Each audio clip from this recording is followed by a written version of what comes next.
నేను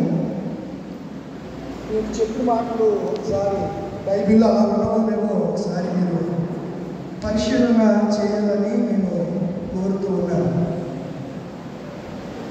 16వ అధ్యాయంలో 13వ వచనాన్ని నేను చదువుతున్నాను. యేసు పిలుపుదైన కైసరయ ప్రాంతంకు వచ్చి మనుష్య కుమారుడు ఎవడని జనులు చెప్పుకుంటున్నారని తన శిష్యులను అడుగగా, వారు కొందరు బాప్తిస్మిచ్చు యోహానని, కొందరు ఏలియాని, కొందరు యిర్మీయాని చెప్పుకుంటున్నారు. అయితే నువ్వెవరు అని చెప్తుంది, మీరు ఎవరు అనుకుంటున్నారంటే ఆ పేతురు అన్నాడు, నువ్వు దేవుని కుమారుడైనటువంటి క్రీస్తువు అనే మాటను 17వ వచనంలో 16-17లో చెప్పాడు. ఈ ప్రపంచానికి 4 దిక్కులు ఉన్నట్లుగానే దేవుని యొక్క సువార్త 4 సువార్తలుగా వివరించబడింది. క్రైస్తవ్యం చాలా గొప్పది. 1889లో సాధు సుందర్ సింగ్ అనే గొప్ప దైవజనుడు, సాధు సుందర్ సింగ్ గారు, ఆయన సిక్కు మతస్థుడు. 15 ఏళ్ల ప్రాయంలోనే స్కూల్లో బైబిల్ ఇస్తే దాన్ని చించి కాల్చి వేసినటువంటి వ్యక్తి. తర్వాత ప్రభుని రక్షకుడిగా ఆత్మహత్య చేసుకోవాలనుకుంటే ప్రభు అతను దర్శించి అతనితో మాట్లాడి అతన్ని రక్షించుకున్నాడు. నాటి నుంచి అతడు దేవుని సువార్తను ప్రకటిస్తూ ఉంటే ఒక దినాన్న ఆయనకు చదువు చెప్పినటువంటి గురువు గారు మాస్టర్ పిలిచి, హిందూ మతంలో లేనిది క్రైస్తవులో ఉన్నది ఏంటి అంటే సాధు సుందర్ సింగ్ గారు క్రీస్తు అని చెప్పారంట. మరలా బౌద్ధ మతంలో లేనిది క్రీస్తులో ఉన్నది ఏంటంటే క్రీస్తు అని చెప్పారంట. అలాగే సిక్కు మతం ప్రతి మతాన్ని గురించి చెప్పారంట. ఇప్పుడు విష్ణు మహర్షి లేకపోయినా రాముడు లేకపోయినా హిందూ మతం ఉంటుంది, కానీ క్రైస్తవ్యానికి కేంద్ర బిందువు క్రీస్తే. క్రీస్తు లేకపోతే ఏం లేదు చెప్పాలి, క్రైస్తవ్యము లేదు. కనుక ఆయన చెప్పినటువంటి మాటకు గురువు గారు ఆశ్చర్యపోయారట. రే మంచిది బాగానే చెప్పు, క్రీస్తులో ఉన్నటువంటి లక్షణాలు ఏంటి, క్రీస్తు ఎవరని నువ్వు విశ్వసించి చేస్తున్నంటే క్రీస్తుని గురించి గొప్పగా చెప్తే ఆ గురువు గారు కూడా మార్పు చెందారంట. అలా సిక్కు మతంలోంచి క్రీస్తుని అంగీకరించినటువంటి వారిలో మొట్టమొదటి వ్యక్తి సాధు సుందర్ సింగ్, తర్వాత భక్త్ సింగ్. ఇలా దైవ జనులు ఎంతోమంది ప్రభుని గణపరిచారు, ప్రభు యొక్క సువార్తను ప్రకటించినటువంటి వారిని నేను మీకు జ్ఞాపకం చేస్తున్నాను.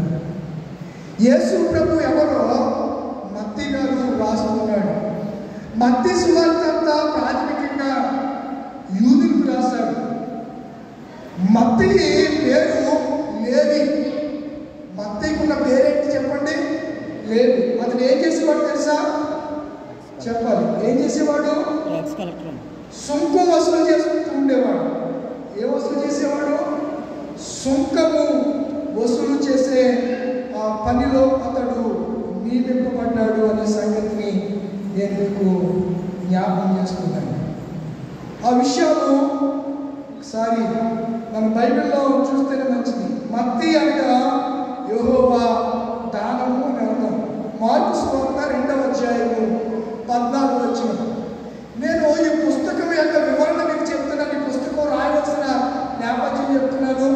ప్రభు చెప్పైతే వచ్చేవారు కొరింథీయులకు రాసిన పత్రిక మరలా ఉంది. అప్పుడు కొరింథీయులకు రాసిన మొదటి పత్రిక ఎందుకు రాశారు, దాని నేపథ్యం ఏంటి, అందులో ఉన్నటువంటి పరిస్థితులు ఏంటని వచ్చేవారు మనం జ్ఞాపకం చేసుకుందాం. చాలా జాగ్రత్తగా ఉండండి. మత్తయి సువార్త, మార్కు సువార్త 2వ అధ్యాయం 14-15 వచనాలు. ఆయన మార్గమున వెళ్ళుచు సుంకపు మెట్టు వద్ద కూర్చున్న అల్ఫయి కుమారుడైన లేవిని చూచి నన్ను వెంబడించమని అతనితో చెప్పగా అతడు లేచి ఆయనను వెంబడించిన దేవుని నామమునకు స్తోత్రం కలుగును గాక. ఆమేన్. సుంకము వసూలు చేసే ఒక ఉద్యోగంలో ఉన్నాడు. పన్ను వసూలు చేసే ఉద్యోగస్తుడుగా రోమా ప్రభుత్వం కింద యూదుల మీద అతడు పన్ను వసూలు చేసేవాడుగా, ట్యాక్స్ కలెక్టర్గా అతడు తన జీవన వృత్తిని, తన ఉద్యోగ ధర్మాన్ని నెరవేరుస్తూ ఉన్నాడు. అతని పేరు లేవి. లేవి అనగా హత్తుకునివాడు. లేవి అనే మాటకు హత్తుకునివాడు. యాకోబు 3వ కుమారుడి పేరు లేవి. ఆ లేవి కాదు, ఇతడు మత్తయి అనే పేరు, మారు పేరు కలిగినటువంటి లేవి అనే సంగతిని నేను మీకు జ్ఞాపకం చేస్తున్నాను. యేసు ప్రభు వారు అతను పిలిస్తే అతడంట ఆయన వెంబడించాడట. మత్తయి సువార్త 9వ అధ్యాయము 9వ వచనాన్ని చూడండి. యేసు అక్కడ నుండి వెళ్ళుచు ఎవరంట? ఏ బట్టి దగ్గర కూర్చున్నాడు? సుంకము వసూలు చేసే ఒక మెట్టు ఉంది. ఆ మెట్టు మీద సుంకము వసూలు చేయడానికి కూర్చుని ఉండగా ఆ మత్తయి లేవి ఒకరే. మీరు ఇది బాగా గమనించాలి. మత్తయి లేవి ఇద్దరు ఒకరే. ఆ మత్తయిని పిలిచి అతనితో చెప్పగా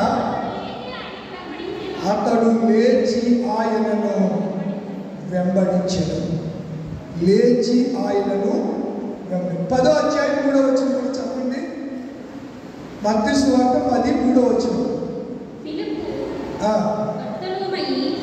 తోమా, సుంకరి అయిన మత్తయి, అల్ఫై కుమారుడు యాకోబు. సుంకము వసూలు చేసే మత్తయి. ఈ పేర్లన్నీ యేసు ప్రభు వారు ఎవరినైతే శిష్యులుగా ఉండడానికి పిలిచాడో ఆ పేర్లన్నీ కూడా అక్కడ ప్రస్తావించాడు ఆయన. ప్రాథమికంగా మత్తయి గారు బాగా చదువుకున్న వ్యక్తి. అతనికి అరాబిక్ భాష వచ్చు, గ్రీకు మాట్లాడతాడు, హెబ్రీ మాట్లాడతాడు. మంచి తెలుగు కలిగినటువంటి వ్యక్తి మత్తయి. ఈ మత్తయి లేవిగా ఉన్నప్పుడు సుంకం వసూలు చేసేవాడు. క్రీస్తును అంగీకరించిన తర్వాత మత్తయిగా మార్చబడ్డాడు అనే సంగతిని నేను జ్ఞాపకం చేస్తూ ఉన్నాను. ఈ ప్రపంచానికి 4 దిక్కులు ఉన్నట్లుగానే మనకి కూడా 4 సువార్తలు ఉన్నాయని, ప్రతి సువార్తలోనూ క్రీస్తు ఏమై ఉన్నాడు, క్రీస్తు ఎవరు, ఆయన చేసిన అద్భుతాలు ఏంటి, ఆయన చేసిన ఆశ్చర్యకార్యాలు ఏంటి, ఆయన ఎందుకొరకు మన కొరకు ఆయన శిలువ మరణం పొందాడు, ఎందుకు ఆయన మనల్ని ప్రేమించాడు, ఈ విషయాలన్నీ కూడా 4 సువార్తికులు ప్రస్తావించినటువంటి విధానాన్ని, రాసిన విధానాన్ని పరిశుద్ధ గ్రంథంలో మనము చెప్పగలుగుతూ ఉన్నాం. నేటి దిన పాఠాన్ని కనుక మనము పరిశీలన చేస్తే పౌలు గారు కొరింథీయులకు రాసిన మొదటి ఉత్తరాన్ని రాస్తూ ఆయన అంటున్నాడు కదా, 24వ వచనంలో 10:24లో, నేను గురి యొక్కకు పరిగెత్తుతున్నాను. నేను ఎక్కడికి పరిగెడుతున్నాను? గురి కలిగిన వారిగా గురి యొక్కకు పరిగెడుతున్నాను. నా గురి, నా గమ్యం నా ప్రభు అయినటువంటి యేసయ్యే. ఏ మార్గంలో అయితే నేను ప్రయాణం చేస్తూ వస్తున్నానో, ఏ దేవుడైతే నాకు ప్రత్యక్షమయ్యాడో ఆ దేవుని యొద్దకు చేరాలని, నా పరుగును తుదిముట్టించాలని, నా ప్రాణం నాకు ఎంత మాత్రము ప్రియమైనదిగా నేను ఎంచుకోవట్లేదు. నేను గురి కలిగిన వాడిగా ప్రయాణిస్తున్నాను. గమ్యం లేదనుకుంటున్నాను అని మీరు అనుకుంటున్నారేమో. గమ్యం కలిగి, గురి కలిగి నేను దేవుని పరిచర్యను నేను కొనసాగిస్తున్నాను. మీరు కూడా అలాగే ఉండాలి అని పౌలు గారు మాట్లాడుతూ ఉంటాడు. చెబుతూ 10:9-24 ఆ విషయాలు రాస్తే 10:5 అంటాడు, ఇశ్రాయేలు ప్రజలందరూ ఐగుప్తు నుంచి వచ్చారు. వారు ఎర్ర సముద్ర మార్గం గుండా వారు వచ్చారు. సముద్రంలో వారు బాప్తిస్మం పొందారు, మన్నాను భుజించారు. ఆయనను వారిలో విశ్వసించిన వారందరూ అరణ్యంలోనే వారు చనిపోయారు అనే మాటలు మాట్లాడుతూ ఉన్నారు. వారికి వారికి ఒక గురి లేని ప్రయాణం వారు జీవించారు. కనాను దేశానికి వెళ్ళాలనే ఆతురత, ఆశ వారికి లేనట్లుగా మనకి కనబడుతుంది. అనేక విషయాల్లో వారు దేవుని మీద తిరుగుబాటు చేసిన జనాంగంగా ఇశ్రాయేలు ప్రజలు కనబడుతున్నారు. చాలాసార్లు మనం కూడా దేవుడి మాటను లెక్క చేయం, దేవుడి మాటను పెడచెవిని పెట్టం, ఆ దేవుడి పెడచెవిని పెడుతూ ఉంటాం. దేవుడి మాటలు అసలు పట్టించుకోలేటువంటి పరిస్థితుల్లో మనం ఉంటామనే సంగతిని నేను మీకు జ్ఞాపకం చేస్తూ ఉన్నాను. కనుక పరుగు పందెంలో పరిగెడుతున్నటువంటి పౌలు చక్కని విషయాలు ఆయన చెప్తూ ఉన్నాడు. మరొక విషయాన్ని కూడా నేను మీకు జ్ఞాపకం చేయాలని ఇష్టపడుతున్నాను. ఫిలిప్పీయులకు రాసిన పత్రిక 3వ అధ్యాయము 14వ వచనం. 3 అమ్మా, క్రీస్తు యేసునందు దేవుని ఉన్నతమైన పిలుపునకు కలుగు బహుమానము పొందవాలని. ఏం పొందాలని? ఎక్కడ పరిగెడుతున్నాడంట? బహుమానం పొందాలని. ఏం పొందాలని? బహుమతి, బహుమానం పొందాలని నేను యేసు దగ్గరికి, ఆయన గురి ఎవరు? యేసు దగ్గరికి నేను పరిగెడుతున్నాను అంటాడు. కొరింథీయులకు రాసిన మొదటి పత్రిక 9:26 చదవండి. కొరింథీయులకు రాసిన మొదటి పత్రిక 9:26. కాబట్టి నేను గురిని చూడని వాని వలె పరిగెత్తువాడను కాను, గాలిని కొట్టినట్లు నేను పోట్లాడలేదు. కానీ ఒకవేళ ఇతరులకు ప్రకటించిన తరువాత నేనే భ్రష్టుడైపోతానేమో, నా శరీరాన్ని నేను నలగొట్టుకుంటున్నాను. గురి అందుకు వెళ్ళడానికి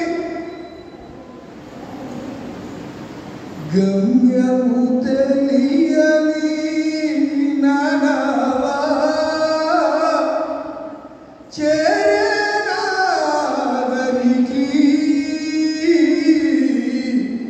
చేరేని దరికి, చేరేని దరికి, చేరేని దరికి.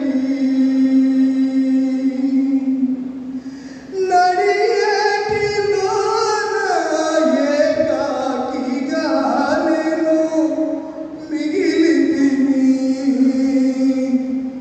గమ్యం నడియేటిలో, ఈ లోకమనే సముద్రంలో గురి లేని వాడుగా, గురి లేని దానవుగా నువ్వు ఎక్కడికి వెళుతున్నావో, నీ మార్గం ఏమిటో, నీ గమ్యం ఏమిటో, నీవు నడిచే త్రోవ ఏమిటో, నీ వే ఏమిటో తెలియకుండా ఒకవేళ ప్రయాణిస్తూ ఉంటే దేవుడు ఈ దినాన్న మనతో మాట్లాడుతున్నాడు. మీరు పరిగెత్తుకుని రావాల్సింది నా యొద్దకు, మీరు పరిగెత్తుకుని రావాల్సింది నా యొద్దకు. మీరు నా యొద్దకు పరిగెత్తుకుని వస్తే నేను మీకు ఏమిస్తాను? బహుమానం ఇస్తాను. నా యొద్దకు రండి, నా యొద్దకు పరిగెత్తుకుని రండి. నా ప్రభువును, నా ప్రియమైనటువంటి దేవుడు పిల్లలారా, ఈ దినాల్లో మనం ఆలోచన చేయవలసింది మన గురి, గమ్యం దేవుడై ఉండాలి.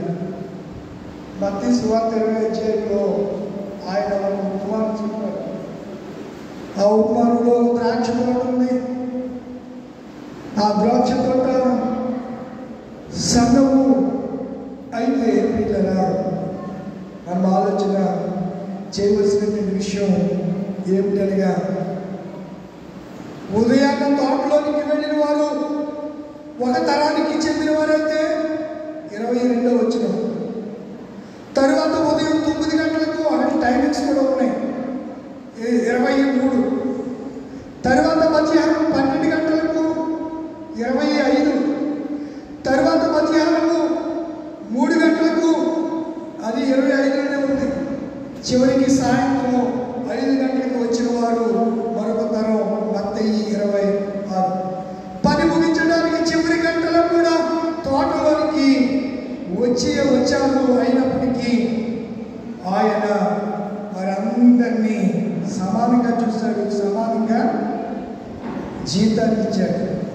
ఇచ్చాడా లేదా?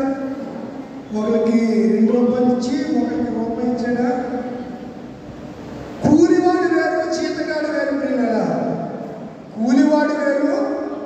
ఇప్పుడు వీళ్ళు ద్రాక్ష తోటలోకి 9 గంటలకు వచ్చిన వాళ్ళు, 12 గంటలకు వచ్చిన వాళ్ళు, 3 గంటలకు వచ్చిన వాళ్ళు, 5 గంటలకు వచ్చిన వాళ్ళు కూలికి వచ్చారా, జీతానికి వచ్చారా? కూలికి. మరి పైన ఉంది కదా, నా తోటలో పని చేయండి.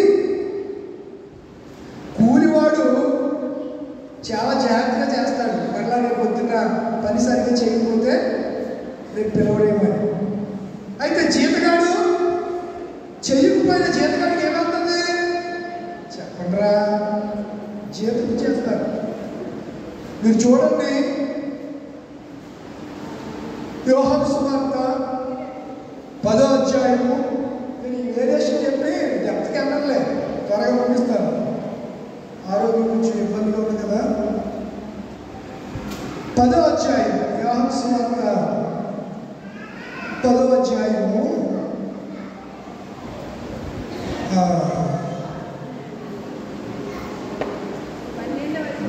10వ వచనం చదువుతాం.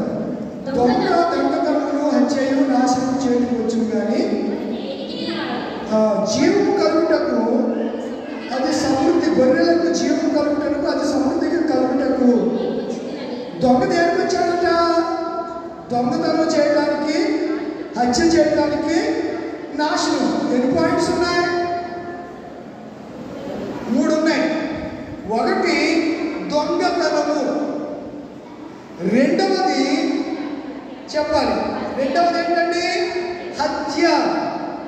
హత్య చేయడానికి, మూడవది నాశనము చేయడానికి వచ్చును కానీ యేసు ప్రభు చెప్తున్న మాట, మరి దేనికి దొంగ రాడు. వాడు వచ్చాడంటే 3 పనులు తప్పకుండా చేస్తాడు. దొంగోడు వస్తే ఏం చేస్తాడు? దోచుకుంటాడండి. దొంగోడు ఏం చేసుకుంటాడు? దోచుకుంటాడు. ఇంట్లో ఉన్న విలువైన వస్తువులన్నీ పట్టుకుని వెళ్ళిపోయి నిన్ను నష్టపరుస్తాడు, నిన్ను నాశనం చేస్తాడు. ఒకవేళ అడ్డొలితే, నీ వస్తువులు కాపాడుకోవాలని వెళితే ఏం చేస్తాడు చెప్పండి బాబు? హత్య చేస్తాడు. చంపడానికి కూడా వెనకాడని పరిస్థితి దొంగ యొక్క జీవిత విధానం. యేసు ప్రభు వారు అంటున్నారు కదా, గొర్రెలకు జీవము కలుగుటకు అది సమృద్ధిగా కలుగుటకు నేను వచ్చింది. యేసు ప్రభు వారు మత్తయి 14 అంటాడు, నేనే మార్గం. మార్గం ఎందుకు? నడవడానికి. సత్యం ఎందుకు? చెప్పడానికి. జీవం ఎందుకు? మనం బ్రతికి ఉండి ఆయనకు నామ సంకీర్తన చేయడానికి. సత్యం అంటే మార్గం అంటే నడిచే మార్గం ఉండాలి. సత్యం అంటే యేసే. సత్యాన్ని నిర్భయంగా చెప్పాలి. సత్యం చెప్పకుండా ఎప్పుడు దాగుడు మూతలు అనకూడదు, చెప్పాలి. జీవం ఆయన అంటాడు, నేను జీవం ఇవ్వడానికి మీకు వచ్చాను. జీవము, ప్రాణాత్మ దేహ శరీరాలు ప్రభు చేత మనకు అనుగ్రహించబడ్డాయని సంగతిని కూడా నేను జ్ఞాపకం చేస్తున్నాను. అయితే నేను గొర్రెల కొరకు, నేను గొర్రెలకు మంచి కాపరిని. మంచి కాపరి గొర్రెల కొరకు తన ప్రాణము. అయితే జీతగాడు గొర్రెల కాపరి. జీతగాడు ఏం కాడంట? కాపరి కాడు. చాలా మంది జీతగాళ్ళు మేము కాపరులు అని చెప్పుకుంటున్నారు. బైబిల్ ఒప్పుకోవట్లా. బైబిల్ దాన్ని యాక్సెప్ట్ చేయట్లా. బైబిల్ ఒప్పుకోవట్లా.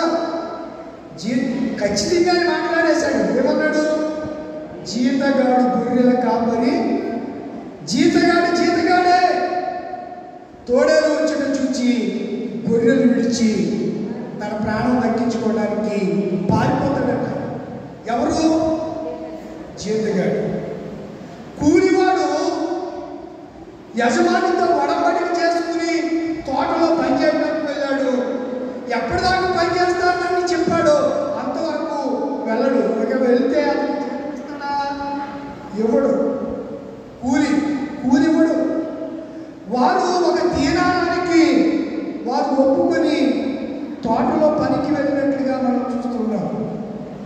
ఏలనగా పరలోక రాజ్యము ఒక ఇంటి యజమానిని పోలినది. అతడు తన ద్రాక్ష తోటలో పనివారిని కూలికి పెట్టుకున్నటకు ప్రొద్దున్న బయలుదేరి దినమునకు ఒక దేనారము రెండో రంకేసి కింద ఎంతో చూడండి, ఇంచుమించు ₹1.50. ఒక దీనారు ఒక ₹1.50 వారు ఒడంబడి చేసి చెప్పున పనివారితో ఒడబడి తన ద్రాక్ష తోటలోనికి వారిని పంపడట. ఈ ద్రాక్ష తోట యజమాని వీధుల్లోకి వెళ్ళి అక్కడ ఉన్నట్టు వారిని చూసి, అబ్బాయి బాబు మాకు తోట ఉంది, తోటలో పనిచేయడానికి వస్తారా అంటే వస్తాం అన్నారు. ఎంత ఇవ్వమంటారంటే వాళ్ళు అన్నారు దీనాలు ఇవ్వండి అని ఒడంబడి చేసుకున్నారు. ఇప్పుడు మన టైమింగ్స్ ఎలా ఉంటాయి? మన టైమింగ్స్ పొద్దున్నే 8కి వెళ్తాం, ఉడుపులు అప్పుడైతే 7-8కి వెళ్ళిపోతాం, మధ్యాహ్నం వచ్చేస్తే 1 గంట 2కి వస్తాం, లేకపోతే సాయంకాలం 4:30-5 దాకా పని. బైబిల్ ఎంత గొప్పదో చూడండి. అక్కడ 5 గంటలు కూడా వెళ్ళినట్లుగా 9 గంటలకి వెళ్ళినట్లుగా చక్కగా చాలా సమీపంగా రాసినటువంటి విషయాలు నేను మీకు జ్ఞాపకం చేస్తూ ఉన్నాను. కనుక వారు ఆ విధంగా ఒడబడి కూలికి వెళ్ళారు. జీతానికి వెళ్ళలేదు వాళ్ళు. దేనికి వెళ్ళాడు? కూలికి వెళ్ళాడు. కూలివాడు తన టైం ప్రకారం ఏం చేస్తాడు? పని చేస్తాడు. జీతగాడు ఎప్పుడు పడితేప్పుడు వస్తాడు, ఎప్పుడు పడితేప్పుడు వెళ్ళిపోతాడు. అది జీతగాడికి కూలోడికి తేడా. కూలాడు పొద్దున్న 9కి వెళ్తే సాయంత్రం 5 దాకా ఉండవలసిందే. జీతగాడికి అయిపోతుంది లేదు, మధ్యలో వస్తాడు, మధ్యలో వెళ్ళిపోతాడు. అతనికి బాధ్యత లేదు. అతను ఏమన్నారంటే జీతగాడు గొర్రెలకు కాపరి కాలేడు అని చెప్పి జీతగాడిని యేసు ప్రభు వారే స్వయంగా చెప్పినట్లుగా మనం చూస్తున్నాం. అందుచేతనే పౌలు గారు కూడా ఏమంటాడంటే, నేను గురి లేని వాడిగా, గమ్యం లేని వాడిగా నేను పరిగెత్తట్లేదు. నేను ఒక గురి కలిగి బహుమానం కొరకు నేను పరిగెడుతున్నాను. హెబ్రీ రాసిన పత్రిక 12వ అధ్యాయంలో రాయబడినటువంటి మాట, ఇంత గొప్ప సాక్షి సమూహము మేఘం వలె మనల్ని ఆవరించి ఉన్నందున మనం కూడా సులువుగా చిక్కులు పెట్టు పాపమును విడిచిపెట్టి విశ్వాసములకు కర్తయు దాన్ని కొనసాగించువాడైన యేసు వైపు చూచుచు మన పరుగు పందెములో ఎలా పరిగెట్టాలి? ఓపికతో. ఏమనుకుంటున్నా? ఓపికతో పరిగెట్టాలి. పరిగెత్తడానికి మనకు సహనం కావాలి, ఎనర్జీ కావాలి, ఓపిక కావాలి. లక్ష్యము ఎంత పెద్దదైనా నువ్వు పట్టుదలతో నువ్వు పరిగెడుతున్నప్పుడు ఎదుటినటువంటి లక్ష్యం నీ ముందు చిన్నపోతాదంతే. ఎంత పెద్ద లక్ష్యమైనా సరే నువ్వు ఈజీగా గురి దగ్గరికి నువ్వు పరిగెట్టగలవు అనే సంగతిని నేను జ్ఞాపకం చేస్తూ ఉన్నాను. నేను ఈ ఎస్ఐ జాబ్కి వెళ్ళేటప్పుడు 5 కిలోమీటర్లు పరిగెత్తాను అన్నమాట. ఏలూరులో వడ్లూరు గేట్ అని ఉంటుంది, అంటే జూట్ మిల్ సెంటర్ నుంచి పాలిటెక్నిక్ కాలేజ్ అని ఉంటుంది బైపాస్లో, వడ్లూరు గేట్ అంటారు దాన్ని. జూట్ మిల్ అంటే పాత బస్ స్టాండ్ దగ్గర ఉంటుంది జూట్ మిల్. ఓవర్ నుంచి ఆ పక్క నుంచే బైపాస్ రోడ్, అక్కడి నుంచి అక్కడికి వడ్లూరు గేట్ దగ్గరికి 5 కిలోమీటర్లు 25 నిమిషాల్లో ఆ రన్నింగ్ను పూర్తి చేసిన వారే తదుపరి ఈవెంట్కి వారు అర్హులుగా ఆ పోలీసు శాఖ ప్రకటిస్తూ ఉంటారు. అప్పుడు నేను బాగా పరిగెత్తగలిగిన సామర్థ్యం ఉన్నటువంటి కారణం చేత నేను 19 నిమిషాల్లోనే ఆ గమ్యాన్ని రీచ్ అయిపోయాను. 19 నిమిషాల్లో దాన్ని రీచ్ అయ్యాను. 100 మీటర్స్ అని పరుగు పదుకుంటారు, అది 14 సెకండ్లో పరిగెట్టాలి. నేను 13 సెకండ్లలోనే దానిని 100 మీటర్స్, ఇది ఎప్పుడో 96లో పడదండి, ఇప్పుడు అనుకున్నాను కదా, 96లో ఉద్యోగ ట్రైన్స్లో ఆ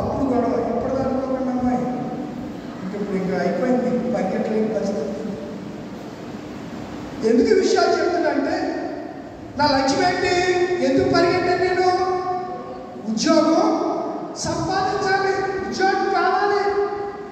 అలాగే ఇప్పుడు మనకు పరలోకం కావాలి అంటే మనం ఏం చేయాలి? పరలోకం చేరు పర్యంతము ఓపికతో మనం ఏం చేయాలి? ఓపిక. చాలా మందికి సహనాన్ని కోల్పోతూ ఉంటారు, ఓపిక కోల్పోతూ ఉంటారు. శిరాకు, పరాకు, పరజ్ఞానం, నిద్రవద్దు, సోమర్తనం, ఆదేహే జాతేహే అన్నట్టుగా నేటి క్రైస్తవ సంఘం పయనిస్తున్న ప్రియులారా. మన ఆదివారం నేను 7 గంటలకి Gideon Bible society international pastors సదస్సు జరిగింది. నేను కూడా వెళ్ళాను. వారు చేసే సేవల గురించి, ఈ స్క్రిప్చర్స్ అంటే బైబిల్ ఎలా ప్రింట్ చేసి పంచుతున్నానో అనే సంగతులు వారు చెప్పారు. ఇప్పుడు అన్యుల మధ్యకు వెళ్ళి బైబిల్ పంచుతున్నా, ఊరుకోట్ల అన్యుల వీధుల్లోకి వెళ్ళి బైబిల్ పంచుతున్నా, సువార్త చెప్తున్నా, మిమ్మల్ని మా వీధిలోకి వచ్చి మిమ్మల్ని ఎవరు చెప్పమన్నారు అని చెప్పి క్రైస్తవుల మీద దాడులు జరుగుతున్నాయి. ఇప్పుడు సాధు సుందర్ సింగ్, భక్త్ సింగ్, గొప్ప గొప్ప వారందరూ రక్షించబడ్డారంటే దేని బట్టి రక్షించబడ్డారు? ఈ స్క్రిప్చర్స్ బైబిల్ చదవడం వల్లనే వాళ్ళందరూ ప్రభువైన యేసును ఏం చేశారు? వాళ్ళు తెలుసుకున్నారు పిల్లలు. కనుక ఒక మాట, మనం కూడా బైబిల్ని బాగా చదివేవాళ్ళు ఉంటారు.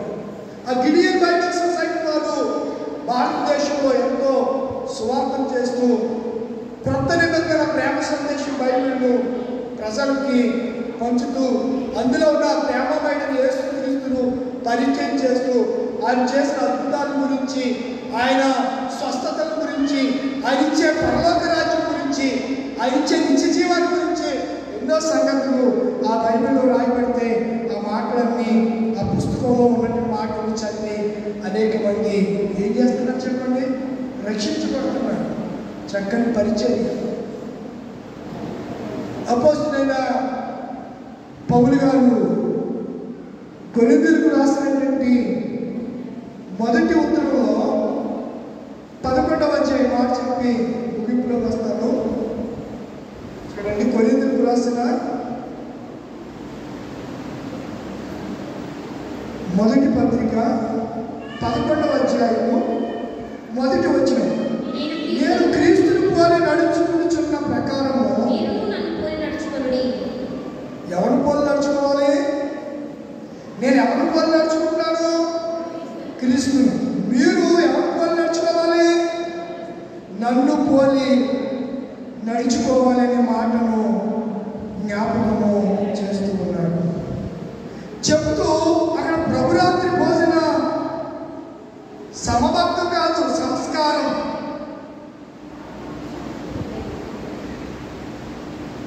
ఏమంటున్నాడు చూడండి. ఆ విషయాలు మనము చదవగలిగితే 19వ వచనం, మీలో యోగ్యులైన వారెవరో కనబడినట్లు మీలో భిన్నాభిప్రాయం ఉండక మీరందరూ కూడి వచ్చి చుండగా మీరు ప్రభురాత్రి భోజనము చేయుట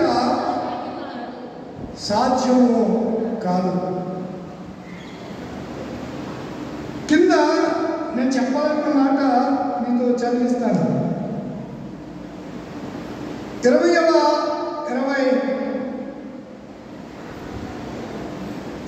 వచనం. ఆ ప్రకారమే భోజనమైన పిమ్మట ఆయన పాత్రను ఎత్తుకొని, ఈ పాత్ర నా రక్తం వలనైన క్రొత్త నిబంధన, మీరు దీనిలోనికి త్రాగినప్పుడల్లా నన్ను జ్ఞాపకం చేసుకున్నటకై దీన్ని చేయుడని చెప్పాను. ఎవరు జ్ఞాపకం చేసుకోవడానికి ఎవరు ఏది చేయాలను చెప్పాలి. నన్ను అంటే యేసును జ్ఞాపకం చేసుకోవడానికి ప్రభురాత్రి భోజన సంస్కారపు విందులో మనము పాల్గొంటాం. 20వ వచనం అంటాడు,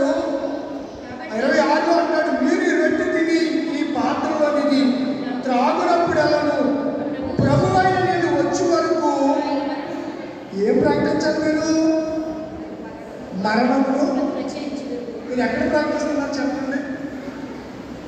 ప్రతి నెలలో సంస్కారం తీసుకుంటున్నారు. పౌలు గారు ఏం చెప్పాడు? తీసుకున్నప్పుడెల్లా నా మరణమును చెప్పరా ప్రచురము. ఎవరికి చెప్తున్నాం? వేసి చెప్పండి. తింటున్నాం, తాగుతున్నాం, గొప్పసిప్ అయిపోతున్నాం అంతే. ఆ యాలకి వచ్చి ప్రభు ఇది నీ రక్తం, ఇది నీ శరీరం, నా కొరకు నువ్వు నల్లగొట్టబడి నాకు ఇచ్చిన శరీరం అంటున్నాం. ఇది నీ రక్తంలో చిందించిన కొత్త నిబంధన రక్తం అంటున్నాం, తాగుతున్నాం. ఎవరు చెప్తున్నాం చెప్పండి. అలా చెప్పకపోతేనంట ఏమంటున్నాడు తెలుసా? ఏమంటున్నాడు? కాబట్టి 28 వచ్చిన ప్రతి మనుషులు తను తాను పరీక్ష ఇలాగ చేశారు. తిన పాత్రలో తాగలను ప్రభు శరీరం అని వివేచనగా తిని త్రాగడం తనకు శిక్షాలు కలుగుతుంటే ఇందువల్ల మీరు అనేకులు ఏమైపోతున్నారు? ఏ విషయంలో? క్రీస్తుల బలహీనమైపోతున్నారు. మీరు దేవుడి వాక్యాన్ని మీరు ప్రకటించలేకపోతున్నారు అని పౌలు గారు రోగులు ఉన్నారు. చాలామంది నిద్రించుచున్నారు. అయితే మనలను మనమే విమర్శించుకునేలా తీర్పు పొందకపోదుము. మనము తీర్పు పొందనేలా లోకముతో పాటు మనకు శిక్షా విధి కలుగుతున్నట్లు ప్రభు చేత శిక్షించబడుచున్నాడు.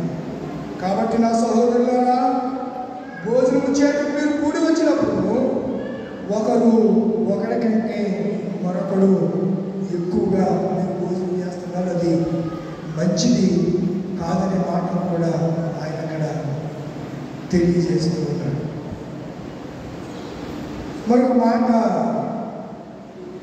మీకు జ్ఞాపకం చేస్తాను. కొరింథీయులకు రాసినటువంటి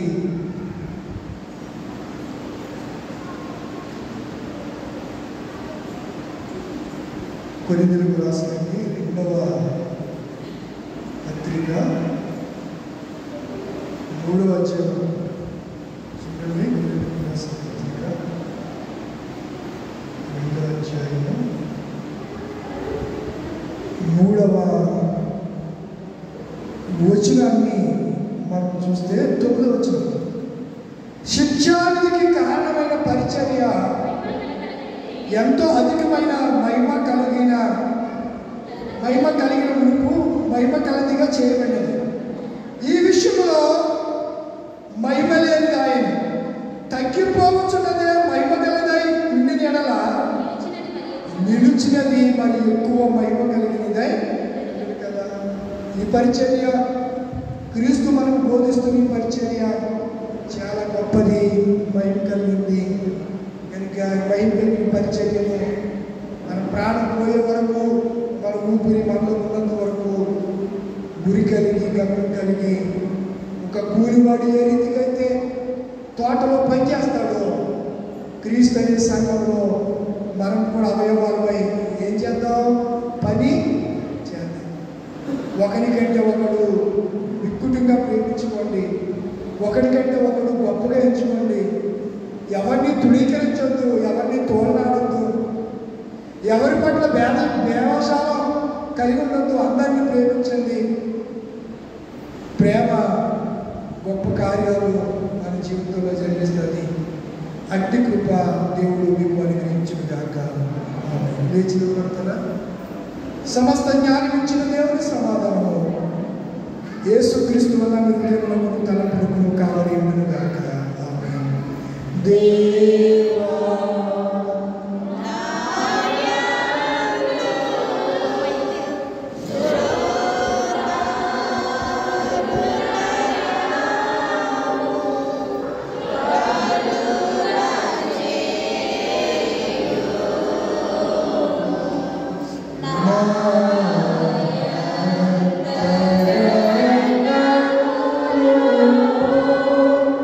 Stay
దాని కాన్ఫీ బట్టి ప్రార్థించండి. ఇరిటేషన్గా ఉంటే ఆయన కొంచెం కాన్ఫీ బట్టి ప్రార్థించండి. కొంచెం కళ్ళు తిరుగుతున్నాయి, కూర్చుంటాను, కొంచెం చేయండి.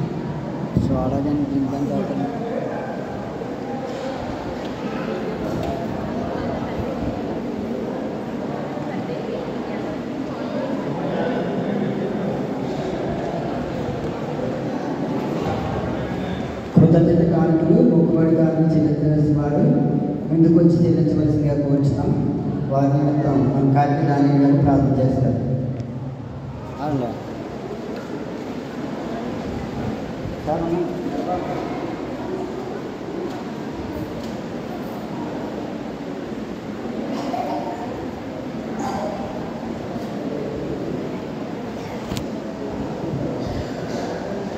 గోడి వీరేంద్ర గారు, సరోమి గారు, మణిరత్నం గారు, పొడపాటి ఫ్లారెన్స్ నైటింగేల్ గారు, పొడపాటి ప్రణీత్ గారు, పెట్ట వినోద్ కుమార్ గారు, పెట్ట విజయల గారు, పెట్ట విక్కీ శిరీష్ గారు, పెట్ట అనిల్ ఆదిత్య గారు, బేతాళ అభిషేకం గారు, పెట్ట రంజిత్ కుమార్ గారు, పెట్ట చిన్నారి గారు, రిషి కమల్, శశివరుణ్, పిడకాల ఎస్ గోట్ల వెంకటేశ్వర గారు, రాజ్నాల మాణిక్య గారు, పెట్ట మేరీగ్రేస్ గారు, పెట్ట మిలాండన్ గారు.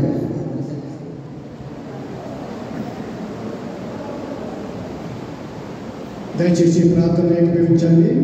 కృతజ్ఞత కానుకలు సమర్పించిన వారి కొరకు ప్రార్థన చేద్దాం. మమ్మల్ని మిక్కిలిగా ప్రేమించిన పరలోకపు తండ్రి,